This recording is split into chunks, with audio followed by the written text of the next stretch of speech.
বিষ্ণু বলেছেন উনজুরু ইলা মান হুয়া আসফালা মিন, তোমার চেয়ে যে খারাপ আছে ওর দিকে তাকাও। ওয়ালা তানজুর মান হুয়া আ'লা মিন, তোমার চেয়ে যে ভালো আছে ওর দিকে তাকায়ও না, তোমার চেয়ে যে খারাপ অবস্থানে আছে ওর দিকে তাকাও। অনেকে নিজের অবস্থান নিয়ে সুখী না, এরকম আছে না নাই?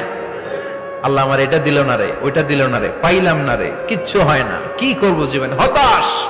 আসলে আছে কিন্তু অনেক, কিন্তু শুকরিয়া নাই, ডাকাত, ঠিক কি না? নিজের অবস্থান নিয়ে সুখী না, কিন্তু অনেক লোক আছে তারা আপনার অবস্থানে পৌঁছতে চায়। তাদের দিকে তাকিয়ে দেখেন, আপনি যে অবস্থানে আছেন এই অবস্থানে পৌঁছাটা অনেকের কাছে স্বপ্ন। তারা প্রতিনিয়ত সংগ্রাম আর স্ট্রাগল করে যাচ্ছে আপনার অবস্থানে পৌঁছতে, আর আপনি এটা নিয়ে সন্তুষ্ট না। শেখ সাদির নাম শুনেছেন? বালাগাল উলা কাশাফাত দুজা, এই কবিতাটা রচয়িতা ইরানের বিখ্যাত এক কবি।